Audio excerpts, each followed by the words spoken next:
In another life, I would make you stay. Nakitaan ako na may sakit na leukemia sa nakalipas na 5 malungkot na taon. At laging nandyan si Jean para sa akin. Pinapanatili niyang nasa maayos ang aking pag-iisip sa buong mga taon ng pamumuhay sa impyerno. Ayokong iwan niya ako, pero higit pa doon, ayokong maging makasarili. Dahil sa huli, mamamatay ako sa leukemia at may iwan siyang mag-isa. Hindi ko siya deserve. Kailangan niya ng taong makakasama niya at hindi ako yon. Please, wag ka muna sumuko, Jed. Hindi ngayon, hindi kailanman, hindi ako susuko sa'yo. Kaya please, gawin mo rin para sa akin. Umiiyak niyang sabi na nagpabalik sa akin mula sa aking pag-iisip. Napuno ng mga hikbi niya ang aking mga tenga na nagpadala ng mga alon ng sakit sa aking dibdib. Kakahiwalay ko lang sa kanya kanina, tapos ngayon ay nagmamakaawa siya na bawiin ko ang sinabi ko. Hindi ko ginustong gawin ito. Hindi ko gustong makita ang kanyang mata na namamagana sa kakaiyak. Pero siguro ito ang nararapat kong gawin para sa aming dalawa. Pinunasan niya ang luha niya at hinawakan niya ang kamay ko. Ipaglaban mo naman ang sarili mo, Jed. Ipaglaban mo tayo. Magpapakasal pa tayo, di ba? Bubuo pa tayo ng sarili nating pamilya at magiging masaya tayo mag-asawa. Marami pa tayong pangarap at plano. Mahal, at gusto kong matupad yun lahat. Ayokong isipin na ibang lalaki at hindi ikaw ang makakasama ko para tuparin ang lahat ng iyon. Please. Ang pakikipaghiwalay mo sa akin ay hindi kailanman makakabuti. Tumulo ang mga luha sa mga mata ko habang hinihimas ang mukha ko dahil sa frustration. Alam ng Diyos kung gaano ko gustong manatili, Jean. Pero ilang taon na akong tumatakas sa kamatayan. Hanggang ngayon, hinahabol pa rin ako ng kamatayan. At unti-unti na akong napapagod. Nag-crack ang boses ko sa huli. Ito ay tanda ng aking pagkatalo. Pagod na akong tumakbo. Huwag mo namang sabihin yan. Maya-maya, o sa susunod na araw, dadalhin na ako ng kamatayan, Jean.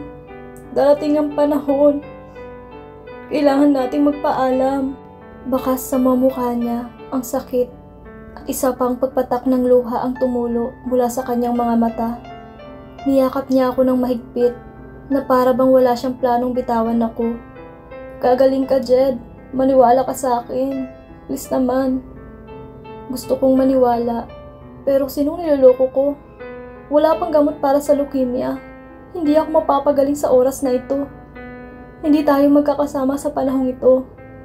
Hinawakan ko ang mukha niya at pinunasan ko ang mga luha niya. Makinig ka sa akin, Jean. Kung ako ay mamamatay, sabihan mo sila mama at papa na huwag akong ilagay sa loob ng kabaong at ilibing ako sa hukay. Gusto kong i-freeze ang katawan ko. Pero kung handa kang maghintay, gagawin ko ang planong ito. Nagsalubong ang kilay niya sa pagkalito. Ano? Sa ngayon, hahayaan kong manalo si kamatayan sa larong ito, Jean. Pero, ako ang magpaparaya sa kanya. Maaaring hindi ito ang tamang oras para sa atin. Ngunit nais kong ipangako ito sa iyo. Inilapit ko ang bibig ko sa kanyang tenga at bumulong. Mahal kita. Hanggang kamatayan at hindi na tayo mapaghihiwalay. Napangiti siya habang kumikinang ang namamaga niyang mga mata. Mahal din kita, Jed. Hinalikan ko siya. Seryoso ako, Jean. Pinaplano kong ibigay ang aking katawan sa isang cryonics institution at i-preserve ito doon hanggang sa makakita ng lunas para sa leukemia. May hintay mo naman ako, di ba? Tumango siya. Hindi ko alam kung ano ba talaga ang binabalak mo. Pero syempre, hihintayin kita. Ngumiti ako. Oo, sapat na yun. Dinala ko siya sa hospital bed ko at humiga doon kasama siya. Hinila ko siya papalapit sa akin. Hinaplos ang mga hibla ng buhok niya. Pwede mo ba akong kantahan? Para naman ganahan ako sa chemotherapy ko mamaya. Oo naman.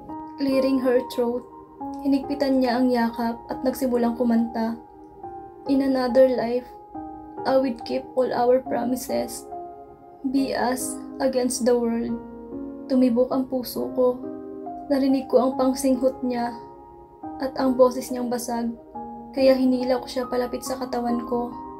Hinalikan ko ang noo niya. Jean, paggising ko, hindi na kita iiwan. Kapag nakahanap ng lunas ang mundo sa aking karamdaman, bubuhayin ako ng mga doktor at magkakasama tayo tulad ng dati nating pinapangarap. Pangako ko yan sa'yo. Isinubsob niya ang mukha niya sa dibdib ko. Kung ganun, sana ay mabilis na lumipas ang oras, Jed. Ganyan ko siya kamahal. I'd willing to cheat on death para lang sa kanya, para lang sa amin. Kung sa buhay na ito ay hindi ko siya makakasama, hahayaan ko na lang ito sa ibang buhay. In another life, I would make you stay, so I don't have to say you were the one that got away. Habang kinakanta niya ang kanta, unti-unting bumibigat ang talukap ko at napunta sa limot ang lahat. The one that got away. Umikot ang ulo ko na magsimulang magliwanag ang malabo kong paningin. Dumilat ako mula sa sumisikat na liwanag at doon ko narinig ang mga mumunting ingay sa paligid ko.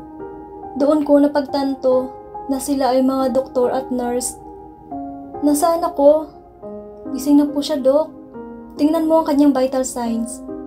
Binalot na isang nurse ang isang deflate cup sa aking itaas na braso at inilagay niya ang diaphragm ng stethoscope sa ibabaw ng aking pulso. Ilang minuto pagkatapos, chinek niya ang aking vitals at tumingin ang nurse sa doktor at sinabing, "Okay na siya ngayon, Dok." Lumapit sa akin ang doktor, nakangiti. "Welcome back to the world again, Mr. Hernandez. My name is Dr. Lopez and I am a cryogenicist. Kamusta ang pakiramdam mo?" Hindi ko pinansin ang tanong niya habang hinahayaan kong lumibot ang mga mata ko sa paligid. Ang lahat ay tila naiiba at futuristic. Nasaan ako? Nasa hospital ka. Naalala mo ba ang lahat ng nangyari bago ka mamatay? Pilit kong hinagilap ang lahat ng aking alaala mula sa simula hanggang sa sandaling kinuha ko ng kamatayan. Iyon ang araw na sumailalim ako sa chemotherapy. Pagkatapos namin mangako ni Jean sa isa't isa, nahihintayin niya ako kahit gaano pa ito katagal. Matingkad pa rin sila sa isip ko. Tumango ako. "Magaling na ba ako?" "Oo," sagot niya. Ang lunas para sa leukemia ay natuklasan 1 linggo lamang ang nakalipas. Napangiti ako ng maluwag. Ngayon na ako ay ganap na malusog na, maaari ko nang gugulin ang lahat ng aking oras kasama si Jean. Kahit saan, hindi lamang sa ospital. By the way, nasan siya? Bago pa man ako makapagsalita, ay bumukas na ang pinto at may lumabas na babae na nangingilid ang luha sa kanyang mga mata. Sinalubong niya ako ng yakap at nagulat ako. "Sa wakas, gising ka na. I miss you, Jed. Ang tagal ko hinintay ang araw na to. Sino ang babaeng ito?" Kilala ba kita?" Itinulak ko siya at tinitigan siya ng kakaiba. Kinilala ko ang mukha niya na para bang kinakilala ko na siya noon. Mukha siyang sopistikadong manika. Mula sa kanyang blondie na buhok, nananabik na mga matang kulay brown, matangos na ilong, kitang-kitang cheekbones, at pababa sa kanyang maliit na baba. Wala akong maalala na kamukha niya. Seryoso, sino siya? Hinaplos niya ang mukha ko. Seryoso siyang tumingin sa akin. "Anak, ako to, ang mama mo." "Ano?" Inalis ko ang mukha ko sa kanya at tumawa. "Niloloko mo ba ako?" Ngunit hindi siya tumawa o ngumiti, na nagpapahiwatig na hindi siya nagbibiro. "Seryoso ka ba? I mean, you look too young to be my mother." Napabuntong hininga siya. 6 na taon, pagkatapos mong mamatay, na-diagnose akong may diabetes at kalaunan ay namatay ako dahil sa sakit na iyon. Bago pa iyon, nagpasya akong i-freeze ang aking utak at ipinangako sa aking sarili na aalagaan kita kapag sa wakas ay magising na ako. Para sa aking pangalawang buhay at ang proseso ay gumana. Tinuro niya ang kanyang muka. Nagising ako na may bagong magandang muka. Pero, paano si Dad? He died too.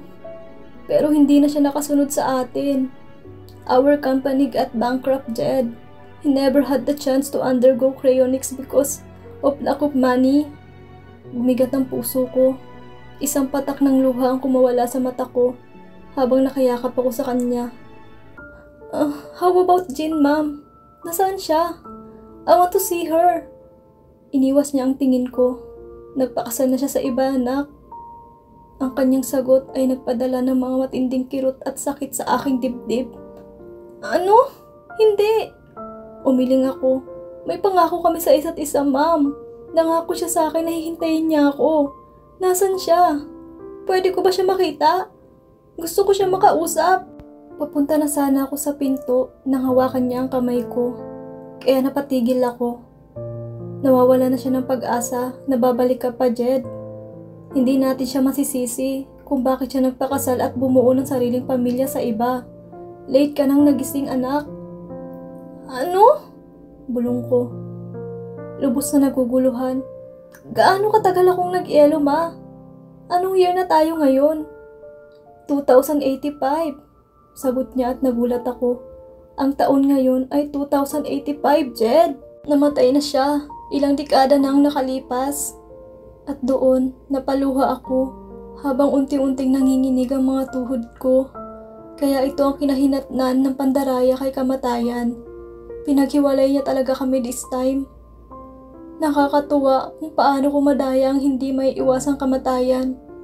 Ngunit hindi kailanman napanatili ang aking mahal sa kabilang buhay na ito.